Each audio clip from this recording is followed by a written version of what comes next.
Hello, everyone, and welcome to today's webinar on how Fortune 500 brands dominate in AI search. Today, I'm joined by Josh Blyskal, who is a brilliant mastermind and very well known in AI search circles from Profound. Hey, Josh, how are you doing? Doing well. Thanks for having me. Fantastic. So today we're going to be talking about AI search, and we know already that people are definitely searching in AI. Around 800 million people are actually using ChatGPT on a weekly basis, and that number doesn't even account for all of the other LLMs out there. So I'm talking about Gemini, Copilot, Claude, Perplexity, Grok, whichever your favorite one is. What we know for sure is that you can make changes to influence how AI speaks about your brand, and you can make those changes quite quickly. So we had a client who wanted to be top dominating in AI search for best iPad Air cases. Some of our PR strategies got them there almost overnight after we published articles on some choice places.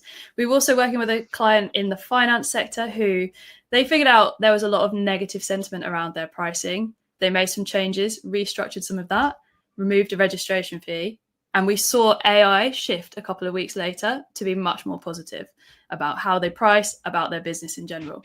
The thing is, though, you do have to take action. You can't just have a wish and a prayer and hope that everything's going to change in AI. So CEOs, CMOs, marketing VPs, smart marketers, they're all thinking about how to actually tackle this change in search behavior. And we know that AI search optimization is going to be a big part of 2026 strategies.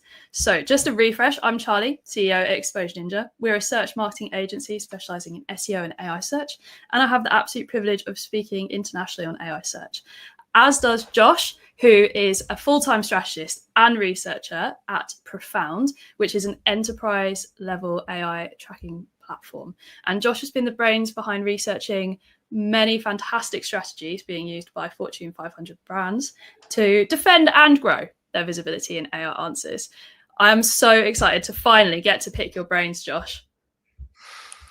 It's exciting. Yeah, I'm excited to be here because the space is definitely moving quite quickly, and it's an interesting moment I think for marketers as well because it really is kind of the coalescing of like PR, comms, social, search. All of those things are once again incredibly relevant, but all at the same time in the same place with AI search as a channel at Yeah. least.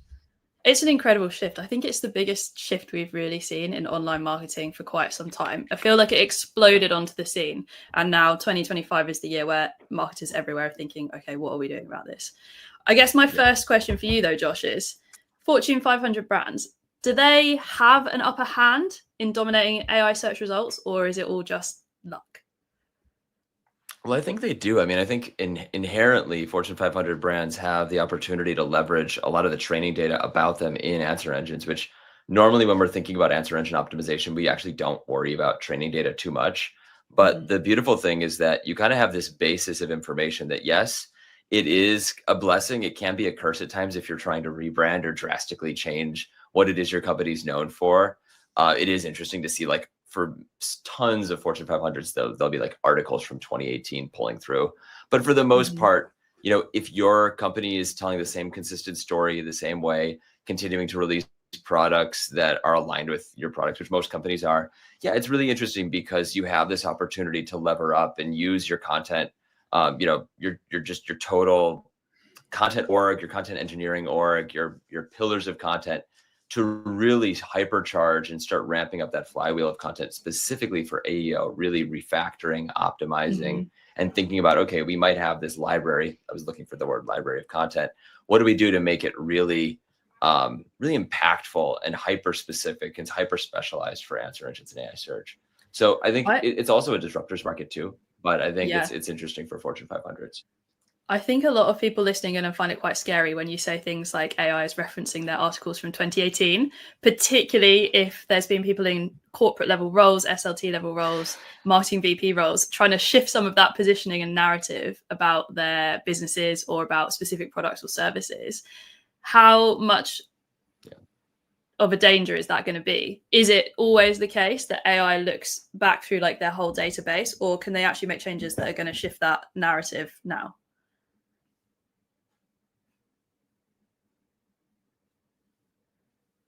Oh, Josh, I've lost your sound, I'm afraid. How's this? Is this better? Yeah, We back? perfect. You're back. You're Okay, back. beautiful. Strange. All right, maybe the AIs are trying to take me down. The We interesting don't want you thing telling all their about secrets, Josh. well, here's the deal. If you're ChatGPT, you're looking for high utility content. You're looking for content that directly answers the question which the user has posed. And so, and actually by virtue of being ChatGPT, you don't have access to any of Google's data, which means by extension, you don't really know what sites have like higher domain authority, more backlinks, rank for more keywords, get more traffic. You don't have the whole picture.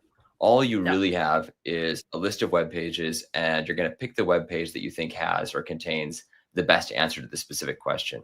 A lot of the times, what that ends up resulting in is citations and influence from pages that, yeah, there may not be the newest page. Yeah, they might not be well trafficked, but for whatever reason, the on-page content is structured, is detailed, and it offers the answer engines the exact specific answer that they're looking for. Maybe not the most recently provided answer, but it seems to be the most specific out there in the web. And so we see that shift towards value, pure value, and really pure utility really taking hold within AI search. And it's a great differentiator between SEO and AI. Well, that leads into my next question, because I think a lot of people listening are going to be really familiar with SEO. Many marketers know SEO pretty well, particularly our webinar and podcast followers. But AI search, I think, feels like a new game. From your research, Josh, what has been the biggest difference between SEO and AI search that you think marketers need to understand? It's definitely the collapse of traditional authority signals. So when we're looking at content that ranks, like you can go to SEMrush, you can look at the top 10 cited pages given an industry. Like I love the fast food is a great example. I love it as an example. The number one cited source for a few months in fast food was like Bob's, like it was like John's Burger blog. It was like some random guy who wrote an incredibly detailed blog of all the different fast food burgers that he'd had. And so the answer, and by the way, not well ranked, not well cited on Google, but the answer engines, specifically ChatGPT, latched on and was like, this content is absolutely incredible. I'm going to reference this as the starting point for learning about the nutrition facts and the calories and the weight and the contents. And is it real beef? Is it flame grilled patties for hamburgers or for hot dogs or for French fries? In the fast food industry, when our customer was a pretty major fast food company looking at this being like, we would never have known that this was dictating so much of the narrative around these products in ChatGPT. So like, I think there is this flight towards quality and flight towards contextualization, where the new mandate for every brand in the world is to provide answer engines with context on what their products are, where they situate in the market, and really the facts and figures behind what they genuinely are as an up-to-date, direct way and a direct format as possible. That's where we have structured data starting to take hold.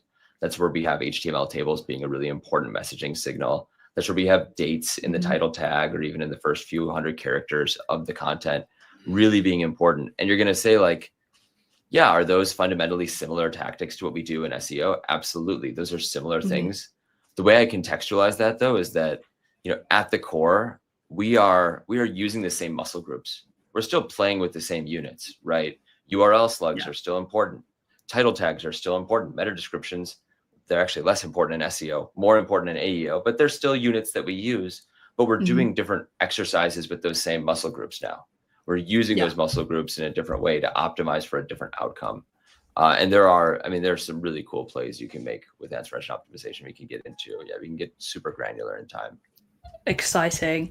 And I agree. I think anyone who works in SEO, content marketing, they've actually got the skill set already to be working in AI search. Some of it is just the confidence, the experimentation, the understanding the nuances that are different between just doing Google or Bing optimization and now actually thinking about ChatGPT and all these other LLMs. Let's get into it a bit more. Josh, last year you did a fantastic talk at Brighton SEO. And that was your findings from analyzing, I think it was 10 million AI search results. It might have been even more than that. It's actually 40. Yeah. Oh, 40 million. Okay. Quadruple it. Can you give us a top level view of what your findings actually were from all of that analysis? I think a few of the biggest findings. One, there is this technology that lives inside of ChatGPT called WebGPT that is actually responsible to be the decision maker for ChatGPT search. It's not just like ChatGPT vibing out, deciding what it's going to cite.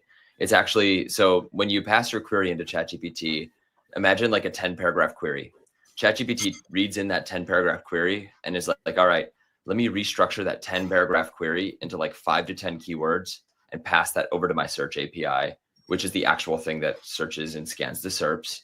And then when we grab those search results, I'm going to pass those search results to Web GPT, which its only job, its literal only job is to decide, out of these pieces of content, given this particular prompt, what article or what source should I actually be citing? So it's been a really, really incredible opportunity to start thinking about that technology, because there are things that it implicitly does. There are ways that it implicitly chooses what content to cite, what units it looks at more closely than others.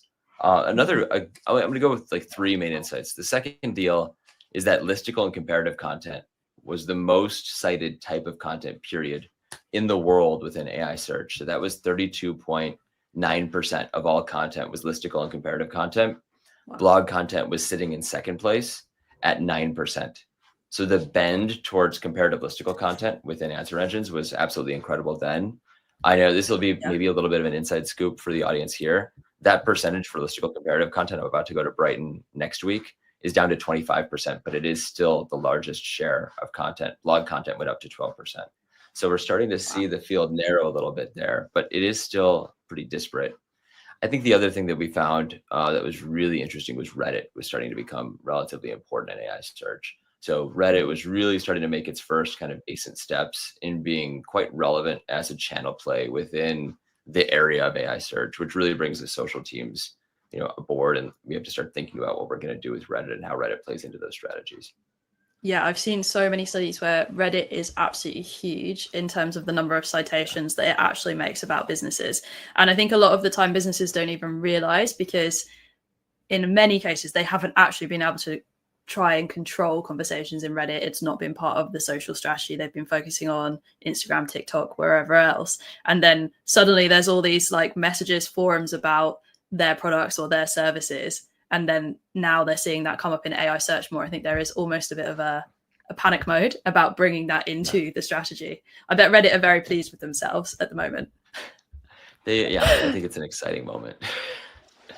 Also, for anyone who is listening thinking, oh, Josh is going to be at Brighton SEO, Josh is going to be at Brighton SEO in San Diego on stateside. I think you're not UK side this October, unfortunately. Not this fall, not this October, but then back in April. Yeah. Okay, so if you're stateside, you can see Josh in San Diego. If you're UK side, this side of the pond, then you can meet him in April next year at Brighton SEO. Highly recommend checking out his talks because they are really good. Also, if you have questions, I can see that some people are starting to have questions. Good, that's great. We're going to make sure there's time for Q&A at the end, so feel free to drop all of your questions into the chat whenever they come into your mind. One of our colleagues is in the background. He's going to sort through and raise the best questions for us to answer before we finish. So, Josh, Fortune 500 brands then. We know that they're starting to take action. We know that Profound are working with some already who are deciding, okay, what do I need to track? How am I managing my AI search? How am I managing all of this traffic that's coming through from it? What are these brands doing about AI search? I'm talking about brands like Bosch, Expedia, Chanel. Yeah, the cool thing about what we're doing for Fortune 500s and what we're really showing Fortune 500s is, first of all, where and how high their on-page and owned content can actually fly. Mm-hmm. So most people assume that, when you have a listing page or like even e-commerce, let's talk about e-commerce pages for a second. If you have a product listing page, most people assume that's going to be pretty nascent. Like it's going to serve one purpose. It's very utilitarian. And, maybe you expect it to rank for like navigational or transactional type queries.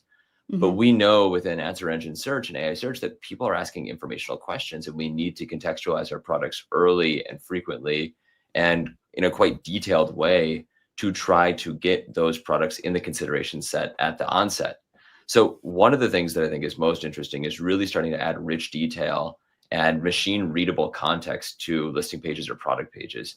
That's been massive on the e-commerce side.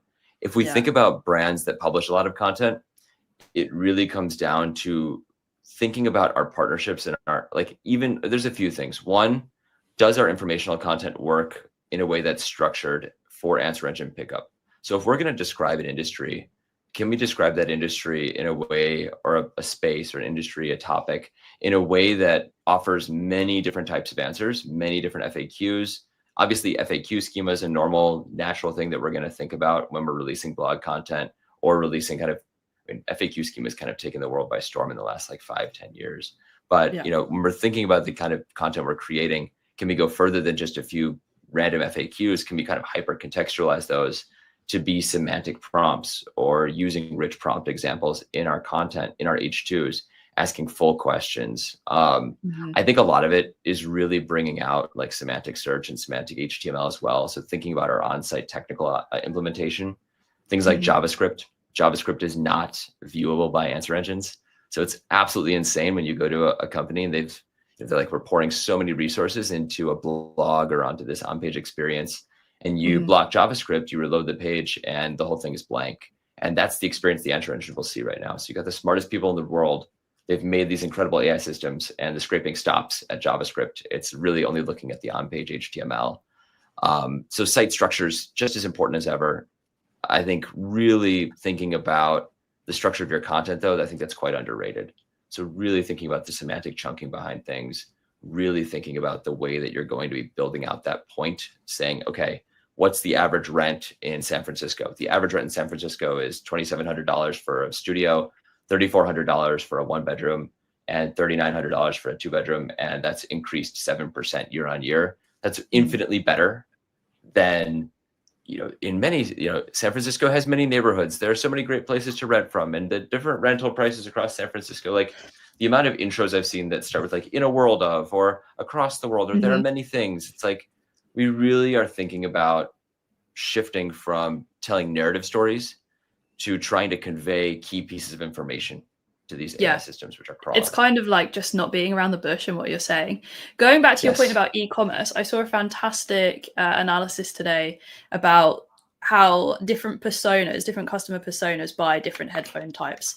And so AI search, when it's actually become personalized, when you've made however many searches in ChatGPT and it's got your history, it knows if you're like a gamer, if you're super into your audio, if you're actually just a commuter and you need to Bosch on a pair of headphones on the train. And then it gives you different recommendations based on what kind of person you are, because it knows that certain kinds of people like prefer using Sony, certain kinds of people prefer using Bose. And I think what you were saying there about e-commerce pages, and actually it's not just like, okay, here's the buy now button, like come along and this is our newest headphone set. There's so much more context that can actually be given around why those headphones are great, what features they have, the benefits they have, the kinds of things that they know their audience and customer personas actually care about, which is, it feels so much more than just SEO, because now we're having to think about brand. We're actually having to think way further about our content and what we write on those pages. I imagine some people are thinking like, right, I'm just going to write everything on that page. I'm just going to write so much information on that page. What would you say if that was the thought that just popped into someone's head, Josh? There's two modes right now. One, I think both of which are not ideal, which is crazy, right? So how can there be two things that are both not ideal? I'll kind of explain them like this. Right now, in the short term, the answer engines they're kind of forcing brands to adopt a strategy of kind of having one URL or one page per distinct topic in a very granular sense. Like, yeah, obviously one page per topic makes sense when you say that verbally. But what I mean is, like, if we're asking what's the best CRM for small businesses, that could ostensibly be its own cited page, different from like best CRM overall versus best CRM for healthcare versus best CRM for fintech. The crazy thing about that is, obviously, if you're an SEO, crawl budgets exist, site structure is important. Like, those things work to a point, but like taken to their extreme, there's no world where you can have, I don't know, infinity many pages that each contextualize a different answer, right? Like, even though the reason that actually happens is because a ChatGPT or a WebGPT will look at the URLs and they want to find the URL that's the most hyper contextualized to the specific ask or the specific question at hand. So they want to find the URLs, but finding those URLs is actually incredibly tricky. It's incredibly difficult if those URLs are just like best CRM, josh.com/CRM/best. You're not going to win WebGPT game, the person who's going to win the WebGPT game is going to be josh.com/best-crm-for-healthcare-2025. Even including 2025, it's dumb for SEO, but it actually works really well for answer engine search, because if you're redirects, you don't want to do it. But like staking your flag that directly and matching the query fan out that way, because the query fan out imbues queries with 2025, inherently biasing the model towards pages with 2025 in the title, 2025 in the first few hundred characters, 2025 in the URL. Yes. It's like, it's an immediate thing you can do, but I wouldn't recommend it. In the long term, I think answer engines are going to get way better at scanning big pages, pillar pages, like end all be all type pages that really offer megatons of context inside the package of a, I guess, how do you say, just like an overall wrap up of a huge topic. I think it'll be more like reading a book than reading like individual paragraphs. If they're like, what's like the level of a page. And I think in the very long term, maybe there's just going to be a standard by which we can just give answer engines just plain textual versions of websites, just like an LLMs.txt, but LLMs.txt never really panned out. It was never really as like sexy or exciting as people assumed it was going to be, which like totally fair. But I think eventually there's going to be a world where the answer engines are going to need some sort of base level access to sites to find just basic information. Do you think as well it's going to look like a different experience for human users who come to websites versus AI? Because some people there, like you're saying, okay, I think pillar pages are going to become big. Some people are thinking like, oh, barely would read a 600-word blog post these days, let alone anything that's longer than that. Is it going to be that AI is just summarizing all of that and people rely on AI to do that for them? I think AI is going to be summarizing a lot of the top of funnel content that exists in the world. But I think one of the cool things, AI is also really interesting on the human side of websites, because I think websites for a long time have been forced to be like, websites look very samey right now. I feel like we're in an age of SEO where like there is a known playbook. Things are very distinct and everyone knows kind of what they need to do to make their website work.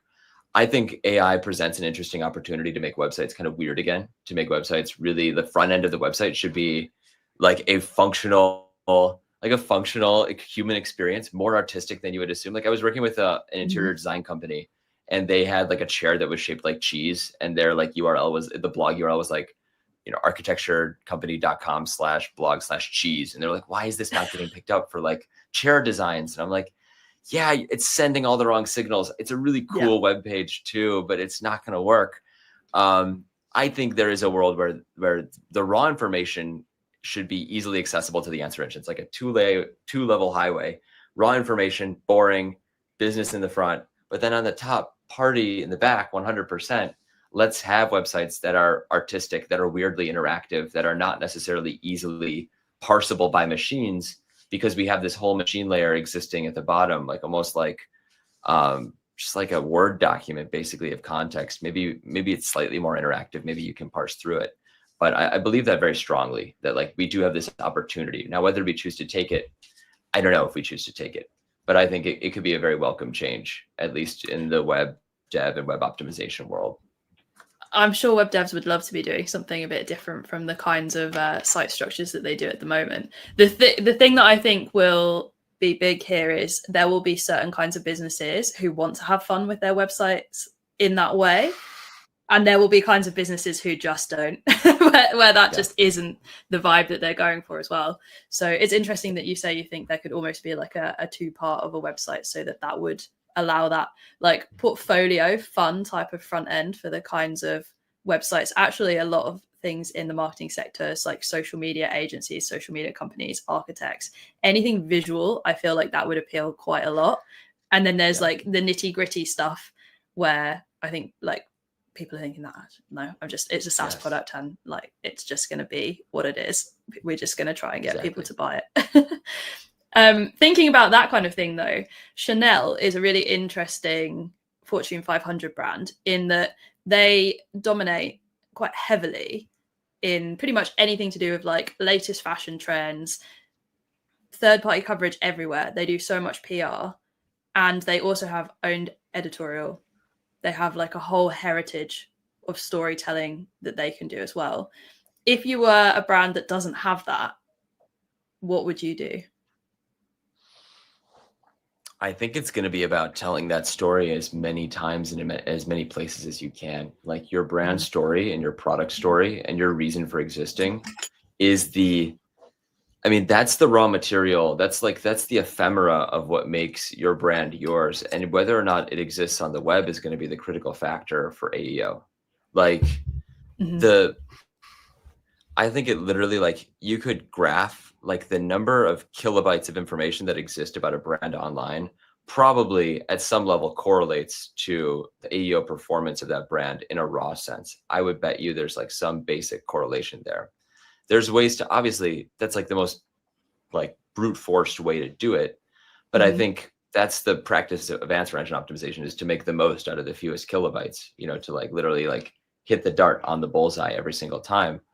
But at the most basic level, for an answer engine to understand what your brand is across different channels, across affiliate, across earned, across your socials, and just to be part of so many stories, that's the ideal world. And so I think the beginning step, tactically speaking, is to start by blogging, starting by creating content, blogging, working with affiliates, working with owned. If you know what's being cited in answer engine search about your category or your industry, and you can do that with a Google Doc. Like, you can use Profound. Profound does it scalably at thousands of queries every day, millions of queries across the whole product. But you can take a Google Doc, you can write a few prompts down, you can run them every single day, take an index of, all right, what sources are actually getting cited, do a tally. All right, these pages, these sources, these are going to be important to me and my brand's future and the way my brand is contextualized. Getting on those sources or making a source that's like those sources is the future of how you get discovered. And it's, again, because authority doesn't matter so much, because backlinks, because traffic isn't really a factor for these answer engines, the gate is open to people who can recognize that that data discrepancy is right in front of them.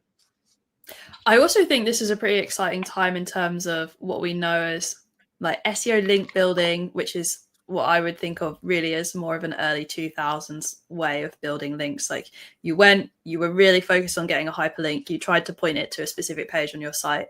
There's been a bit of an evolution, and we have digital PR, which is not just that sort of guest posting and link building type, but more of an editorial type. You're going after publications where you actually want your business to be spoken about, where you think relevant people will be reading.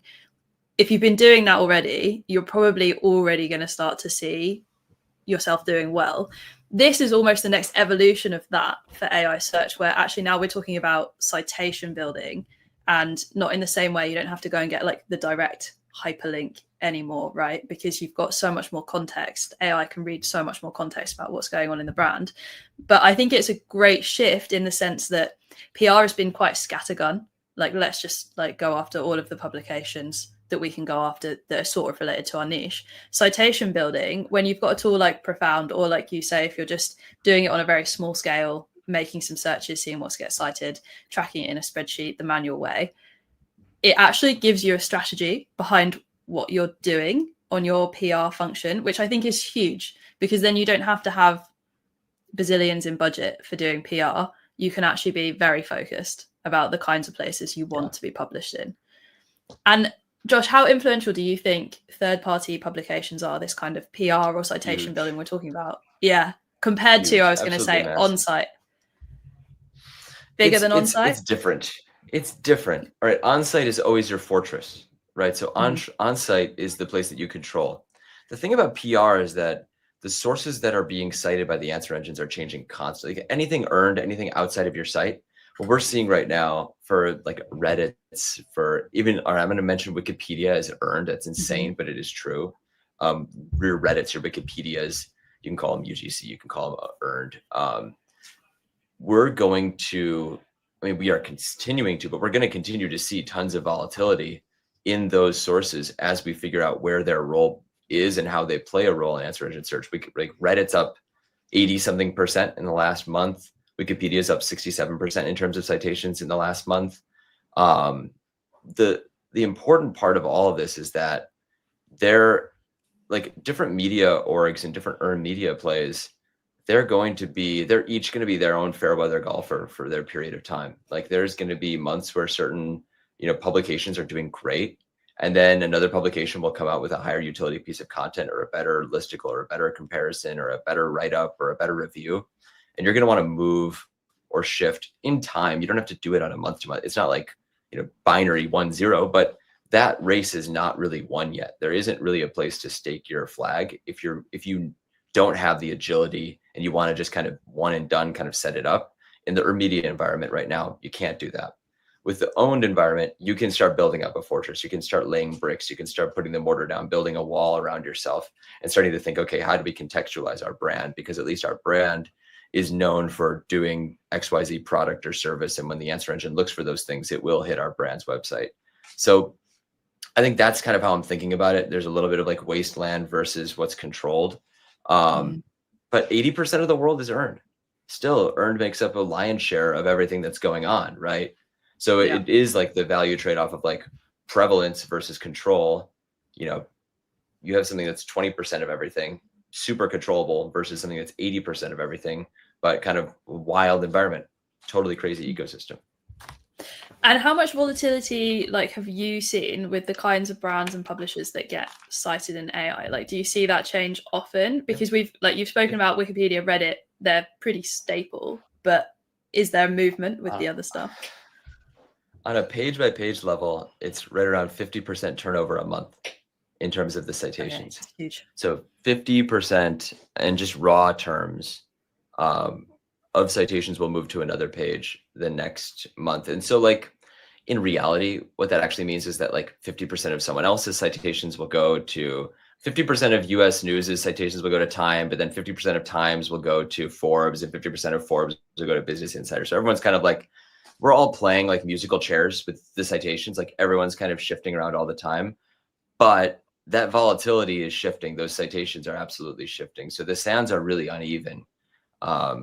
It's definitely not a fixed environment, especially with the recency bias that the answer engines have. Mm-hmm. So if we're thinking what's one of the major causes of that, it's definitely recency coming to play.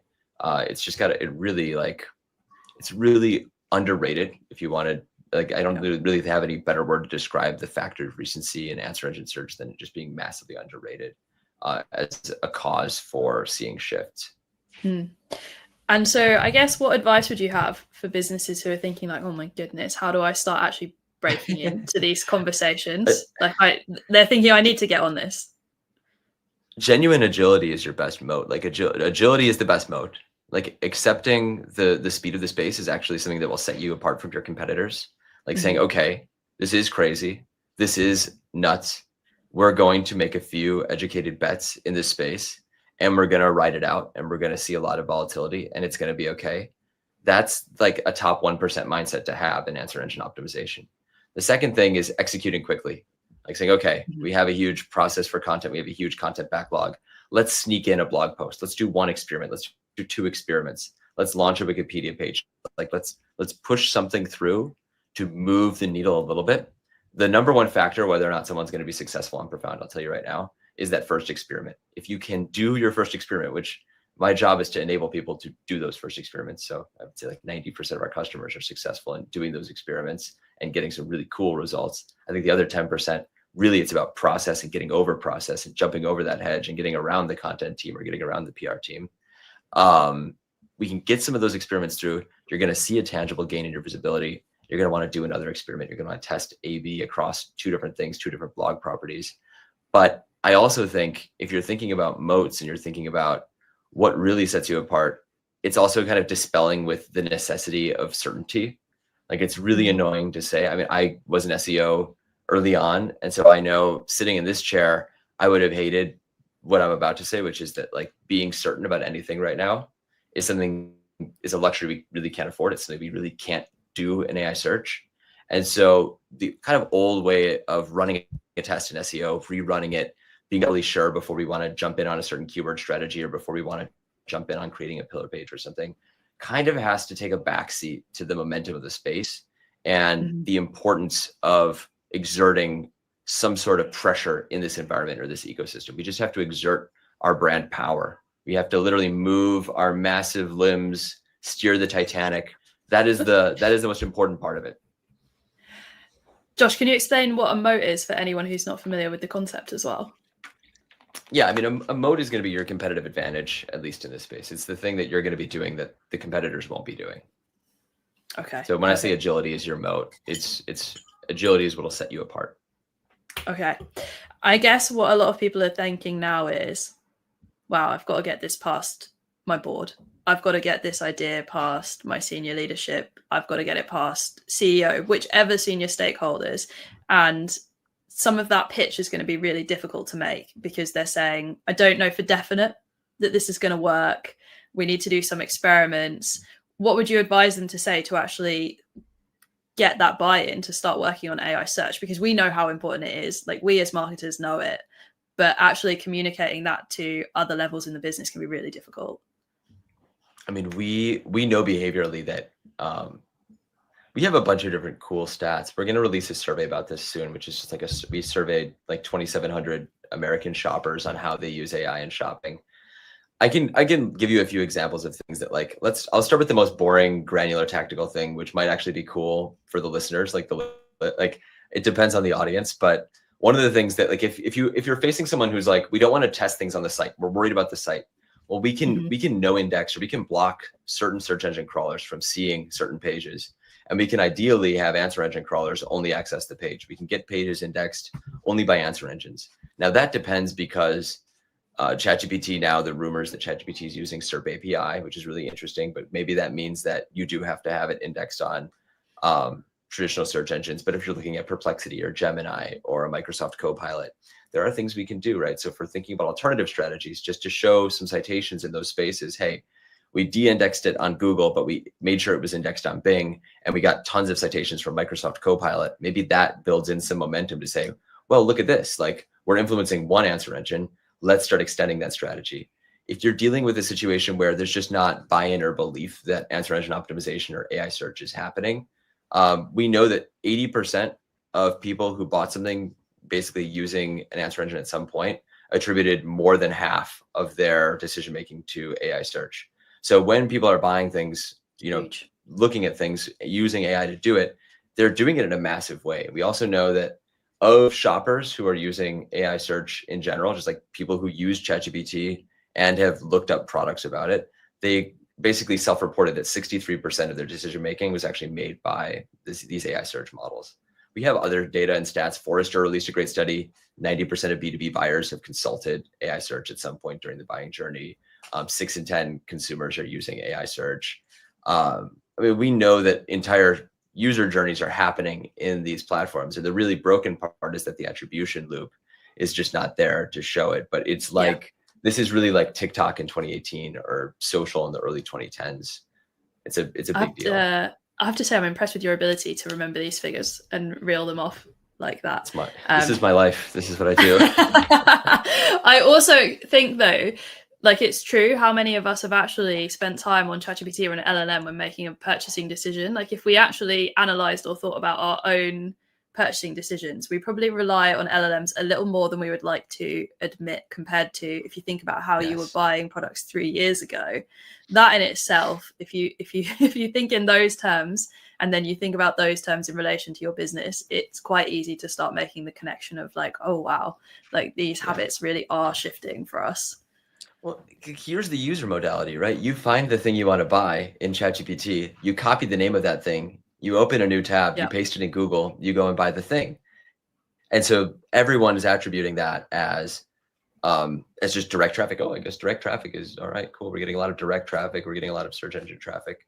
One thing that we saw that was really cool. This is for, I mean, am I going to tell this one to like the CMO of like Nvidia, like the world, like, am I going to go to like the world's biggest companies and say this example? Probably not. But this one's been shocking for us.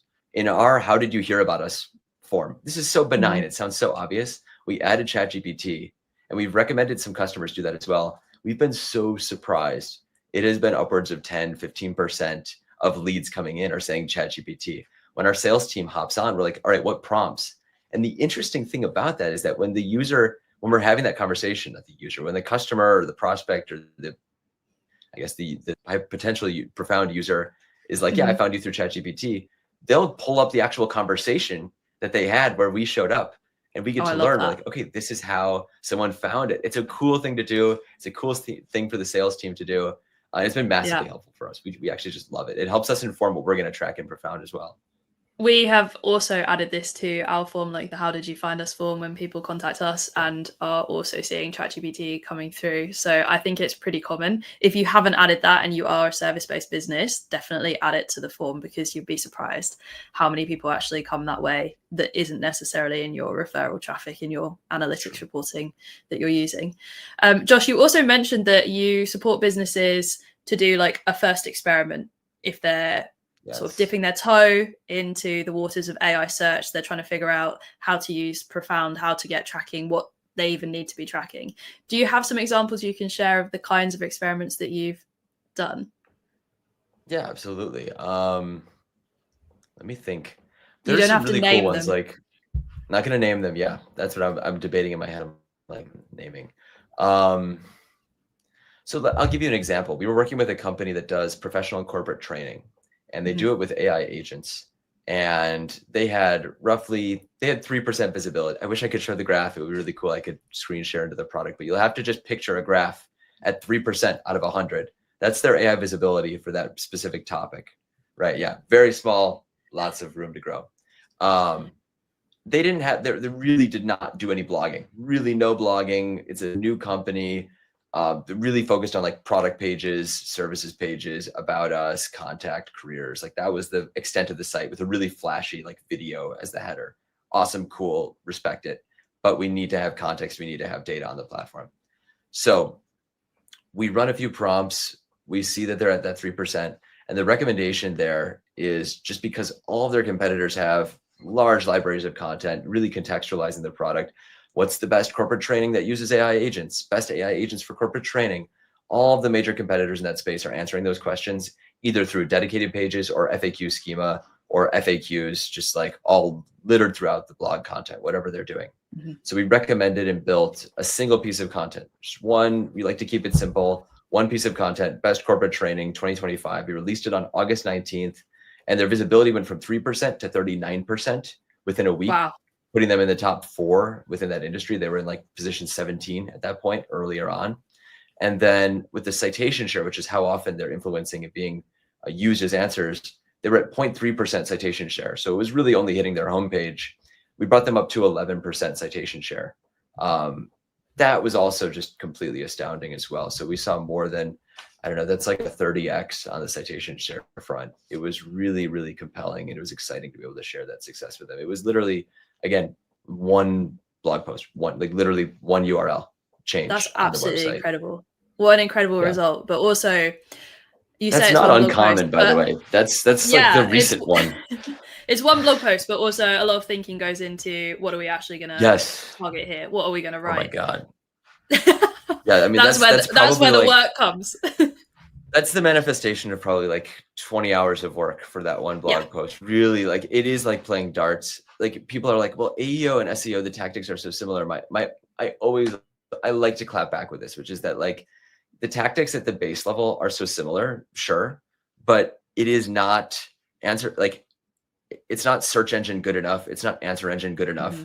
We are trying to optimize these systems. We are trying to juice every single last % out of these systems. So yes, like, having comparison content is good, but what's the optimal, what is the literal like peak of what you can do within AI search? That's what we're doing here. The funny thing about this is, when AI really exploded onto the scene, one of the earliest use cases probably in businesses was, okay, how do I speed up blog writing now that I've got AI tools? And the reality is, like, yeah, okay, you can speed up blog writing using AI tools if you're not worried about what you're actually writing. The reality is, blog writing should be actually taking so much longer now, because you're really trying to be competitive and thinking about what you're writing. You've got a structure and a strategy going on in the background that you did first before you even decided, like, I'm going to push out a piece of content on this, because there's no point putting it out otherwise. Then it's just going to go into the ether and be completely ineffective. And I think sometimes businesses get really caught on, like, well, I should be able to pump out like 100 pieces a month. But if they're all useless, you may as well have done one that actually had an impact very similar to what you've just described here, Josh, and spent that time on the one? The way to think about content creation right now is like, when you're doing it with AI, at least, my mindset is that basically the best content in AI, everyone's always like, can we use AI? Is AI going to ruin our content? Like, should we use AI to write AEO optimized content? My recommendation is that your AI written content should really be, it should be like stringing beads onto a necklace. Like, you have all of these beads you've actually collected. Like, the beads are the value. You found data that no one else has. You've collected that data. You've put that data together. Like, imagine a listicle piece of content.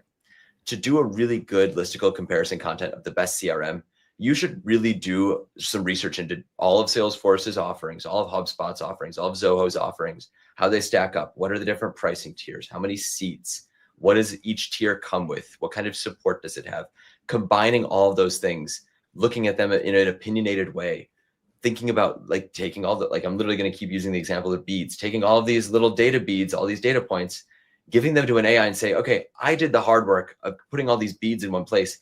Your literal only job is to just thread the string between and add the ams, the thes, the ors, the its, the theys.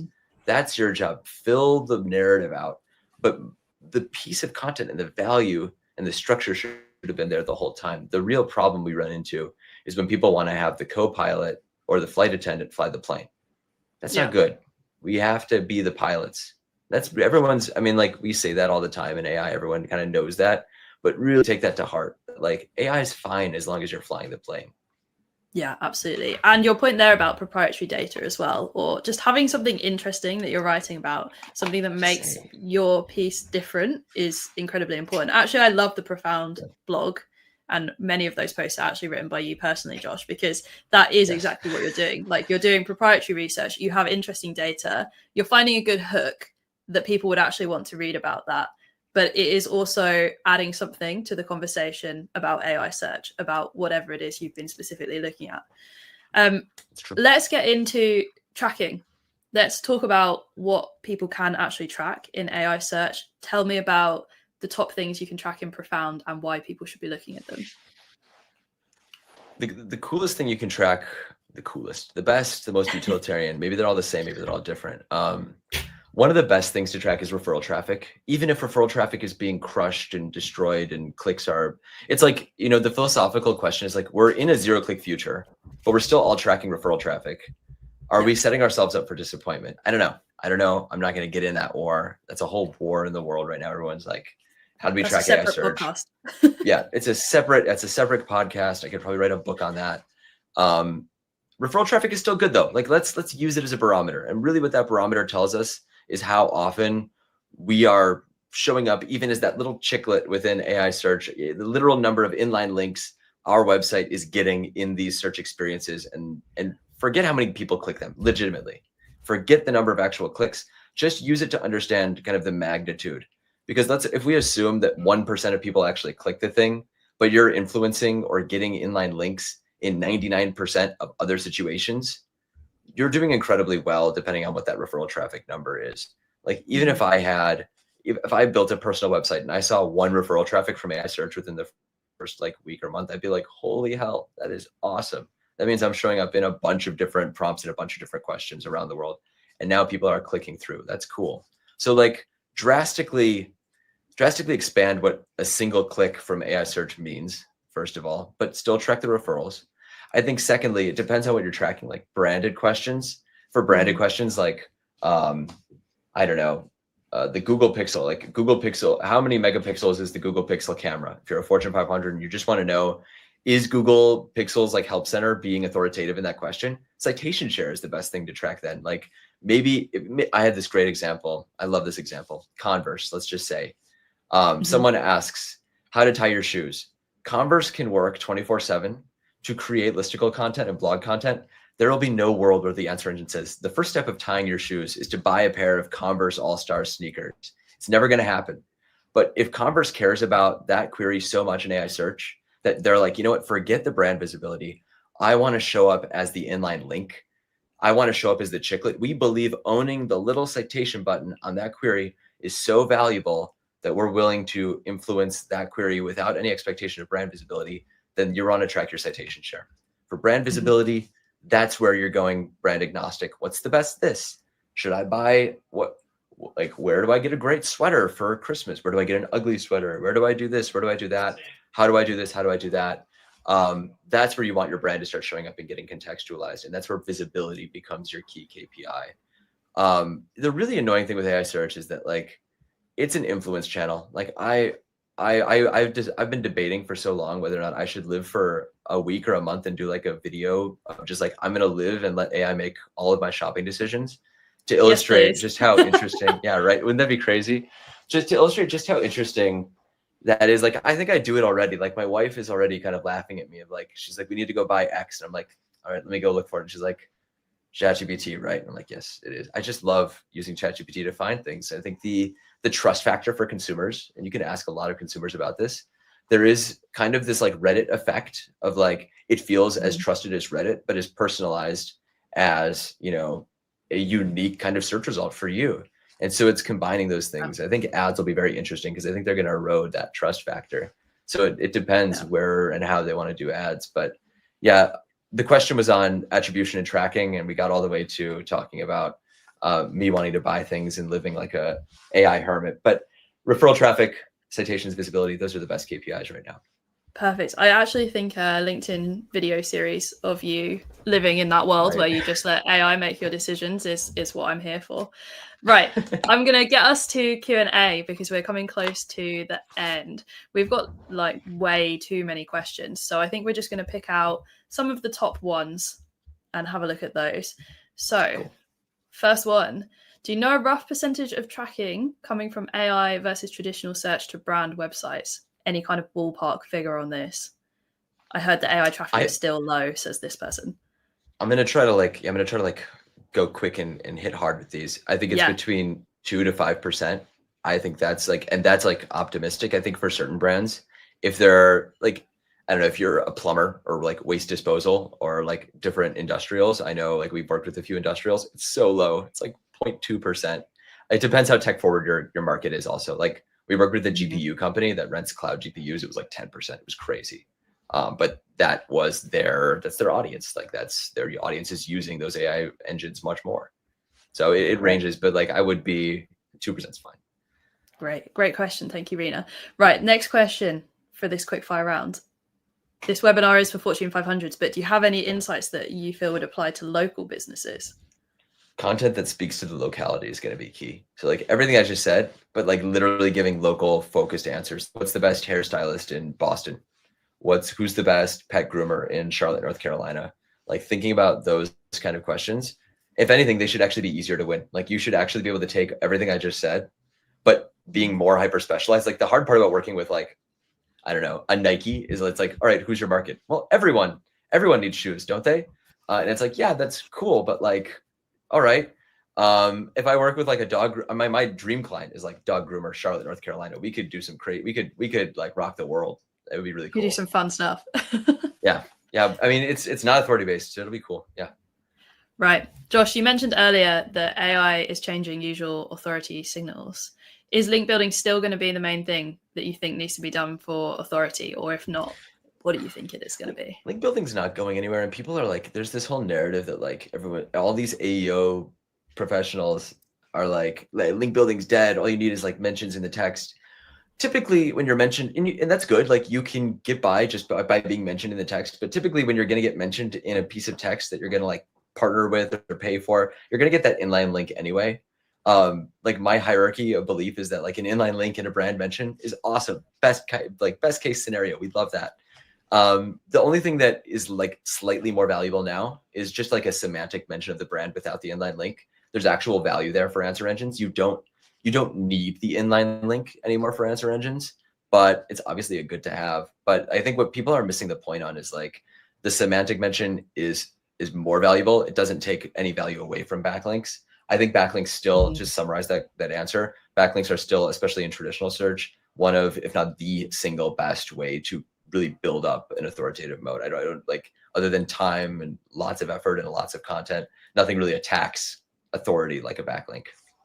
Yeah, I honestly see all these things working together, like semantic mentions, brand mentions, however you want to think about those, backlinks, citation building, and your more general PR when you do things like sponsor charities or do corporate away days and all of that sort of thing where you've actually got partnerships. All of this is about like, what does the brand care about and what does the business want to do? What do their customers read? Where do they need to be seen? And all of that comes together. All of those things are incredibly important for authority, online and offline as well. Exactly.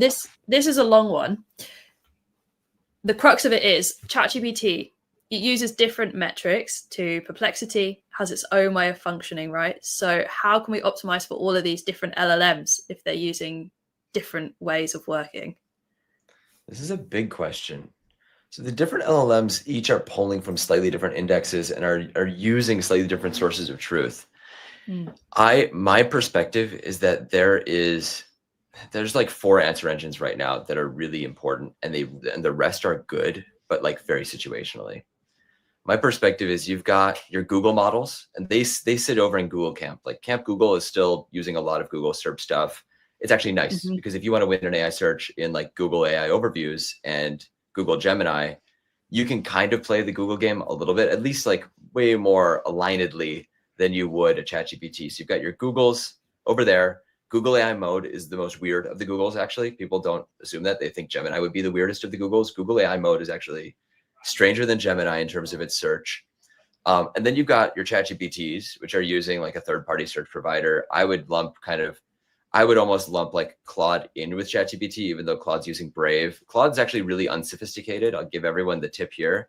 The tip is Claude is pulling from the Brave browser, and it pulls results 1, 2, and 3. That's it. If you want to be mentioned on Claude, just be 1, 2, and 3 on Brave. At least that was the initial thing the test we did when Claude initially did search. And then Copilot's kind of weird. Copilot has a secret version of the Bing index, because I won't submit a page to index now. It'll be a day old, or did I say Claude? Copilot. I should say Microsoft Copilot. It'll pick up that content the next day before it should be indexed by anybody, because I think it's using some pre-production or some dev-only instance of the Bing index. So Copilot's very Bing focused. Perplexity is very vector focused, and they're caching pages a lot. So Perplexity is just like basically saving pages to one big database and doing basically vector search on those pages and incrementally updating their cache. How do you do it all in one? I would focus on ChatGPT. I would focus on Google AI overviews, AI mode, Gemini. I would also focus on Perplexity and a little bit on Claude. Grok, Meta, Microsoft Copilot, all are excellent, but it depends on the business you're doing. Like Grok, I work with lots of startups who are like, we do so much work on X, like X is so important to us. All right, let's optimize for Grok. Otherwise, I don't know. I'm going to go towards ChatGPT. I would say that's knowing where your customers are. So if you know that your customers have to use like Microsoft Copilot at work, okay, fine. If you're actually not sure, it's probably ChatGPT, because it just is the most dominant. So it's probably the one to focus on. Right. I didn't plant this question, Josh, but this is the segue you need to explain what it is Profound actually does. So how do you test all of these things? How do you track them? This is getting a bit complicated. How do you check what comes up in AI search engines? And is there an easy way to do this? There is an easy way to do this. This is, this is why Profound was started. So Profound was started about 11 months ago to give marketers the opportunity to understand, take action on, and tangibly improve their AI visibility.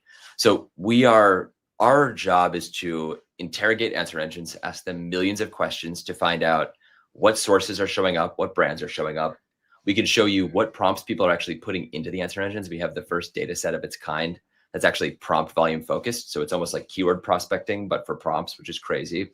And we can track in live, like minute to minute, the number of referrals, indexing events, crawling events that these answer engines are actually having. So you can go to like in our platform, you can go to chatgpt.com in a different tab, search for your company, open up our platform, and within 10 seconds, you'll see it hit that someone searched for your company somewhere in ChatGPT, and it'll show you immediately. We've also got workflows. It is the full platform for marketing in the age of AI, especially AI search. So it's extremely exciting. Yeah, we're at tryprofound.com. Definitely worth a check out. We've got self-serve and plenty of cool stuff going on. It's a really fantastic tool, and if you've not heard of it before, definitely go and check it out. We love it at Exposure Ninja. We use it ourselves. It's very advanced, and it's got a really, really cool tool suite. So I'm sure you can go and have a look around. And I guess they can get a demo or just chat to you, Josh, if they need a hand. Yeah. Yeah, absolutely. We have an awesome sales team. We've got awesome account executives. I'm always around. So yeah, plenty of excitement there. We also have an event, Zero Click 2025. That's on October 8th. The industry's first, it's the first real AI search focused event in the world. It really is, it's really an opportunity for the leading figures in AI search to come together, learn, share strategies in a really kind of limited, exclusive environment. Please register, check it out. Seats are extremely limited. We're trying to get a good head count by the end of next week so we can send out acceptances. But it's in person in New York. Unfortunately, so many questions about this. No virtual option, no recording. It is that kind of event It's in every way, but we're exciting. Yeah, it's exciting. That's incredible. Josh, you have been so fantastic. Thank you so much for sharing all of your amazing insights, so much detail. I know that people would have really appreciated it. If they want to follow you personally and find all of the insights that you share, because you share so much stuff from your research, where can they do that? What should they do?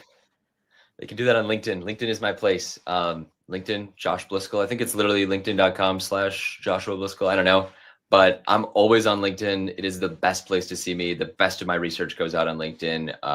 Usually there's something every week. So it's an exciting place, and we give you the raw data. So it's very cool. Amazing. Perfect. So follow Josh on LinkedIn.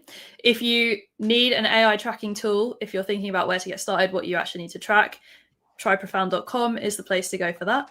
If this is really overwhelming and you actually need a bit of a plan and some support with your marketing, you're getting into AI search, come to exposureninja.com and we will be able to help you out. We offer a marketing review so we can help you understand what prompts you even want to be tracking before you get into Profound so that you're ready to go when you get there, and figure out the plan going forward for actually dominating in AI search like some of these brands. Then that's what we're there for.